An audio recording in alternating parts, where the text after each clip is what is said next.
अस्सलाम वालेकुम रहमतुल्लाह।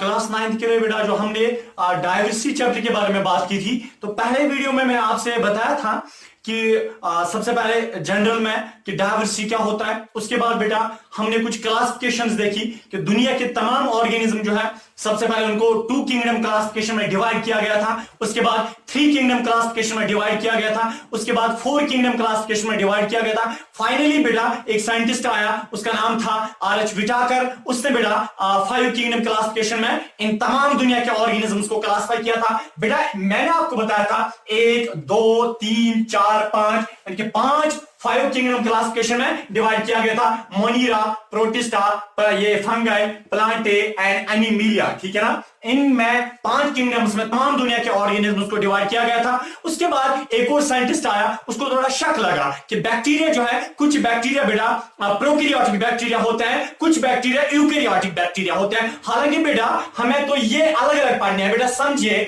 मुझे तो ये मोनीरा किंगडम अलग से पढ़ाना है, प्रोटिस्टा किंगडम अलग से, फंगाई, प्लांट और एनिमिलिया अलग डिटेल से पढ़ाने हैं। पर बेटा मुझे यहां पे बताने दो कि ये जो मोनीरा है इसमें कौन कौन तमाम दुनिया के एनिमल्स तो एनिमिलिया ग्रुप में आते हैं, तमाम दुनिया के प्लांट्स तो प्लांट के ग्रुप में आते हैं, तमाम दुनिया के फंगाई वगैरह इसमें आते हैं, फंगाई ग्रुप में। इस तरह बेटा आपको पता है ये जो प्रोकैरियोटिक एनिमल्स होते हैं बेटा वो किस में आते हैं, ये इसमें ये प्रोटिस्टा में आते हैं, ये सॉरी यूनिसेलुलर यूकैरियोटिक एनिमल जो है वो किस में आते हैं, वो प्रोटिस्टा में आते हैं। बड़ी याद जो बैक्टीरिया होते हैं बेटा सारे के सारे दुनिया के बैक्टीरिया जो है वो मोनीरा ग्रुप में आते हैं। किसमें? मोनीरा ग्रुप में। बेटा मुझे बताने दो ये जो मोनीरा ग्रुप होता है इसमें सारे के सारे क्या आते हैं? बैक्टीरिया आते हैं। बट जब रॉबर्ट एच विटाकर यानी कि जब विटाकर ने 1969 में 5 किंगडम क्लासिफिकेशन का आगाज किया और दुनिया ने तस्लीम किया,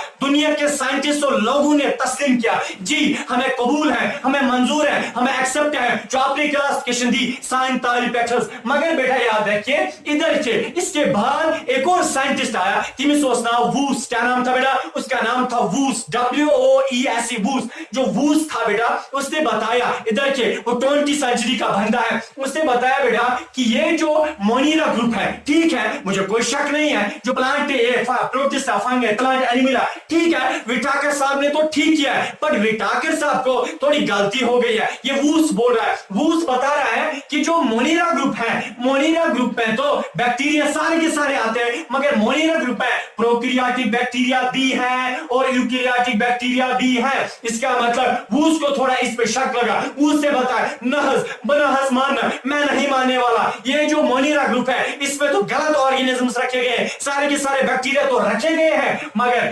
प्रोकैरियोटिक बैक्टीरिया भी, यूकैरियोटिक बैक्टीरिया भी। अब देखिए वूस आया, उसने बताया मैंने तालिब है 5 किंगडम क्लासिफिकेशन, मैंने सरस पर, मगर मैं देता हूं 6 किंगडम क्लासिफिकेशन। ये वूस बता रहा है, कार्ल वूस उसका नाम था, वो बता रहा है 6 किंगडम क्लासिफिकेशन का आगाज होना चाहिए, क्योंकि मोनीरा ग्रुप में अलग बैक्टीरिया, प्रोकैरियोटिक बैक्टीरिया अलग, यूकैरियोटिक बैक्टीरिया अलग। इधर देखिए बाकी कार्ल वूस ने बोला ये ऐसे ही रहेगा, तो कार्ल वूस ने प्रोकैरियोटिक बैक्टीरिया अलग, यूकैरियोटिक बैक्टीरिया अलग, आर्चीबैक्टीरियम बोलते हैं, और ये प्रोटिस्टा बाकी तो ऐसा ही उसने रखा, बाकी तो इसने ऐसे रखा, प्रोटिस्टा, फंगाई, प्लांट, एनिमिलिया। इसका मतलब कितने किंगडम्स बने? 1 2 3 4 5 6। तो किसने दिया 6 किंगडम क्लासिफिकेशन? कार्ल वूस ने दिया था, ठीक है। आपको पता है बेटा इसके बाद आप समझ सकते हैं, यहां पे देखिए बेटा सारे एनिमल्स इसमें, इसको समझने की कोशिश कीजिए।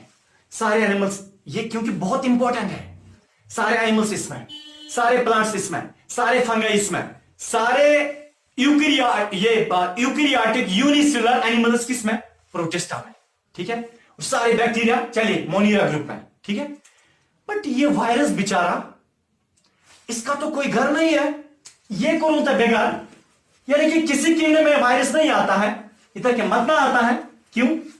वही तो हम देखने जा रहे हैं ना, उसको हम बोलते हैं biological stats of virus. Topic वहीं से बोल रहा है ना, बायोलॉजिकल स्टैट्स ऑफ वायरस, कि जो वायरस है इसका बायोलॉजिकल स्टैट्स क्या है। मेरा मतलब है जो ये वायरस है बायोलॉजी में इसका कितना रोल है, ये किसी किंगडम में क्यों नहीं आता है? बेटा मैं बताऊंगा ना किस किंगडम में क्यों नहीं आता है, क्योंकि बेटा एक सबसे पहले एक साइंटिस्ट था, उसका नाम था ANDRE। इधर की बेटा असल में वो फ्रेंच साइंटिस्ट था, ठीक है ना, एंड्री मिचेल लिबॉफ था, MICHEL मिचेल, एंड्री मिचेल लिबॉफ था बेटा। उसने वो असल में लॉरेंट था, वो फ्रेंच माइक्रोबायोलॉजिस्ट था, ठीक है। उसने पाश्चर रिसर्च इंस्टीट्यूट में वो उसका फॉर्मल डायरेक्टर था। और बेटा इधर क्या आप देख सकते हैं, ये उसका फोटोग्राफ भी है, ये एंड्री मिचेल लिबॉफ, ये उसका फोटोग्राफ है। असल में फॉर्मल डायरेक्टर था, कहां का, ये formal director Pasteur research institute में ये फॉर्मल डायरेक्टर था बेटा। और इसने ये फ्रेंच माइक्रोबायोलॉजिस्ट था, लॉरेंट था इधर के।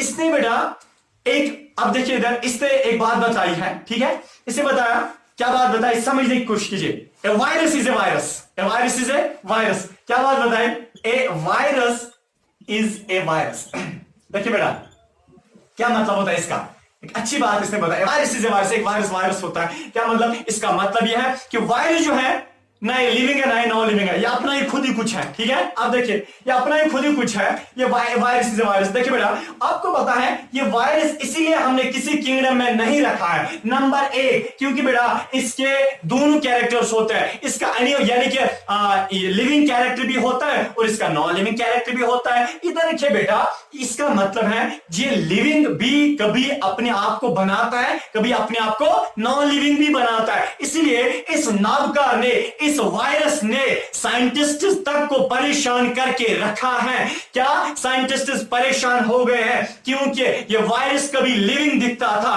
कभी ये नॉन लिविंग दिखता था। मैं आपको कुछ वायरस के फोटोग्राफ्स यहां पे दिखाने जा रहा हूं, इधर रखिए बेटा। इससे साइंटिस्ट को परेशान करके रखा कि ना मैं लिविंग हूं ना मैं नॉन लिविंग हूं, ठीक है ना। कभी ये लिविंग का एक्ट करता था, कभी ये नॉन लिविंग एक्ट करता था। बेटा याद रखिए, सबसे पहला जो कैरेक्टर इसका लिविंग वाला कैरेक्टर होता है वो ये होता है, इसमें जेनेटिक मटेरियल होता है। हालांकि दुनिया में कोई ऐसा नॉन लिविंग नहीं है। देखिए इधर मैंने क्या बेटा बताया, मैं सबसे पहले आपको बता रहा हूं इसके लिविंग कैरेक्टर जो है, लिविंग कैरेक्टर, इसका क्या क्या लिविंग कैरेक्टर होता है, और या लिविंग प्रॉपर्टी बोलो या लिविंग कैरेक्टर, कौन कौन सा कैरेक्टर इसको लिविंग वाला होता है और कौन कौन सा नॉन लिविंग वाला होता है। इसलिए इसका मतलब दोनों कैरेक्टर्स होते हैं, इसलिए इसको किसी भी किंगडम में नहीं रखा गया है। जैसे लिविंग कैरेक्टर इसको पहला होता है, देखिए बेटा इसमें जैसे सारे के सारे लिविंग थिंग्स में जेनेटिक मटेरियल, यानी कि मैं बता सकता हूं, अभी आप क्लास 9th के हो, मैं बता सकता हूं इसमें क्रोमोसोम्स होते हैं, ठीक है ना। किसमें, इस वायरस में क्रोमोसोम्स होते हैं। जैसे बेटा इधर के लिविंग थिंग्स में क्रोमोसोम्स होते हैं, तो इसमें भी क्या होता है, क्रोमोसोम। इसका मतलब क्रोमोसोम को हम बोलते हैं जेनेटिक मटेरियल। इसमें बेटा क्या होता है, जेनेटिक मटेरियल होता है। किसमें, ये जो वायरस होता है इसमें बेटा जेनेटिक मटेरियल होता है। नंबर सेकंड इसका कैरेक्टर कि ये मल्टीप्लाई करता है। मल्टीप्लाई का मतलब बेटा यहां पे मैं आपको अपनी बायोलॉजी की एक बात सुनाता हूं। Biology is the only science where division and multiplication are one of the same thing. जहां पे डिवीजन और मल्टीप्लिकेशन एक ही चीज होती है। बट बेटा याद रखिए, जो ये वायरस होता है ये मल्टीप्लाई भी करता है, मल्टीप्लाई भी करता है, ठीक है ना। इट मल्टीप्लाइज, ये डिवाइड भी करता है। अगर किसी जगह वायरस है, आपको पता है ये डिवाइड करता है। एक वायरस है बेटे, एक वायरस है, वायरस 10 वायरस बना सकता है, 50 वायरस बना सकता है। इसका मतलब जैसे लिविंग थिंग्स, आज एक लिविंग थिंग है और क्या बेटा लिविंग थिंग्स रिप्रोडक्शन करते हैं, बहुत सारे लिविंग थिंग्स बनाते हैं। जैसे पॉपुलेशन बहुत ज्यादा हो गई क्योंकि लिविंग थिंग्स डिवाइड करते हैं, इनमें कैरेक्टर होता है, लिविंग थिंग्स में डिवाइड करते हैं। वायरस में भी कैरेक्टर होता है बेटा, ये क्या करता है, मल्टीप्लाई करता है। बेटा इसका मतलब है इसमें भी एक कैरेक्टर होता है कि ये क्या करता है, डिवाइड करता है, ठीक है ना। आपको तीसरा इसका जो कैरेक्टर, इंपॉर्टेंट कैरेक्टर, वो ये है कि इसमें ये सिटोमिनस को रेस्पॉन्स देता है। बेटा अगर मैं आपको बताऊं कि मैं एक लिविंग थिंग के ऊपर केमिकल स्प्रे डालूं, केमिकल डालूं, तातोर, मैं किसी लिविंग थिंग के ऊपर अल्ट्रावायलेट यानी कि हार्मफुल यूवी रेज डालूं या यूवी यानी कि अल्ट्रावायलेट रेज डालूं, वहां से रेस्पॉन्स देता है ना। या मैं बेटा इधर के किसी को बहुत ज्यादा किसी लिविंग थिंग को हीट दूंगा, जब फॉर्चुनेटली ये बहुत गर्म है, मेरा हाथ तक मैं जल्दी हाथ उठाऊंगा क्योंकि बहुत गर्म है, मैं रेस्पॉन्स वापस देता हूं, ठीक है ना। सर्दी से मैं रेस्पॉन्स देता हूं, गर्मी से रेस्पॉन्स देता हूं, केमिकल से रेस्पॉन्स देता हूं। बेटा इसी तरह ये जो वायरस होता है ये भी क्या देता है, ये एक्सटर्नल इन्वायरमेंट स्टिमुलस को रेस्पॉन्स देता है, ठीक है ना। ये भी क्या देता है, response response of external stimulus. Stimulus होता है यानी कि वहां से जब इन्वायरमेंट से कोई मैसेज आई, मतलब ये गर्म स्पून है, गर्म चमचा है, इसको हाथ रखा मैं जल्दी छोड़ता हूं क्योंकि ये जो इसने वहां से मुझे क्या दिया, स्टिमुलस, और मैंने यहां से क्या दिया, रेस्पॉन्स। रेस्पॉन्स का मतलब मैंने हाथ उठाया, ठीक है ना। और बेटा इधर के और वायरस का जबरदस्त तो ये कैरेक्टर, लिविंग कैरेक्टर वो है, ये पैरासाइट होता है। ओब्लिक यानी कि क्या होता है बेटा, ये ओब्लिगेट पैरासाइट होता है, ठीक है ना, पैरासाइट होता है यानी कि लिविंग थिंग्स के अंदर ये रहता है, ठीक है ना, लिविंग थिंग्स के अंदर ये जाता है और वहां पे क्या करता है, वहां पे खाना वगैरह अपना हासिल करता है, ठीक है ना। इसका मतलब है ये वायरस जो है बेटा, इसके लिविंग कैरेक्टर भी है और इसके नॉन लिविंग कैरेक्टर भी बहुत सारे हैं। जैसे बेटा मैं आपको बताऊंगा, सबसे पहला जो इसका नॉन लिविंग कैरेक्टर है, नॉन लिविंग कैरेक्टर, अब देखिए पहला है कि ये जो वायरस होता है इसमें प्रोटोप्लाज्म नहीं होता है, लैक ऑफ प्रोटोप्लाज्म, ठीक है ना, लैक ऑफ प्रोटोप्लाज्म, इसमें लैक ऑफ प्रोटोप्लाज्म। प्रोटोप्लाज्म का मतलब मैंने आपको समझाया है, प्रोटोप्लाज्म टर्म दी थी जेई पोरकेंजी ने, ठीक है। अब देखिए जो प्रोटोप्लाज्म होता है, सेल मेम्ब्रेन, साइटोप्लाज्म और न्यूक्लियस को इकट्ठे प्रोटोप्लाज्म होता है। बेटा याद रखिए इस वायरस में कोई भी प्रोटोप्लाज्म नहीं होता है, ना सेल मेम्ब्रेन होता है, ना साइटोप्लाज्म होता है, ना न्यूक्लियस होता है। सर ये क्या बनाया थे? अब देखिए बेटा ये जो वायरस होता है इसका नॉन लिविंग कैरेक्टर होता है पहला कि इसमें बेटा प्रोटोप्लाज्म नहीं होता है, ठीक है ना, और कोई भी सेल ऑर्गेनेल भी नहीं होता है। फिर क्या बनाया, पाई नहीं किया। अब देखिए ये वायरस जो है इसमें प्रोटोप्लाज्म भी नहीं होता है और सेल ऑर्गेनेल्स भी नहीं होते हैं। नंबर सेकंड बेटा जो इसका नॉन लिविंग कैरेक्टर है, देखिए सारे के सारे लिविंग थिंग्स रेस्पिरेशन करते हैं, चाहे एरोबिक रेस्पिरेशन या एनारोबिक रेस्पिरेशन। बट बेटा याद रखिए जो ये वायरस है ये रेस्पिरेशन भी नहीं करता है, यानी कि नो रेस्पिरेशन, ये रेस्पिरेशन भी नहीं करता, एक रेस्पिरेशन भी नहीं करता है और ये मेटाबॉलिज्म भी नहीं करता है। मेटाबॉलिज्म, मेटाबॉलिज्म का मतलब होता है बेटा ये अंदर डाइजेशन, एक्सक्रीशन, ये वो काम वगैरह नहीं करता।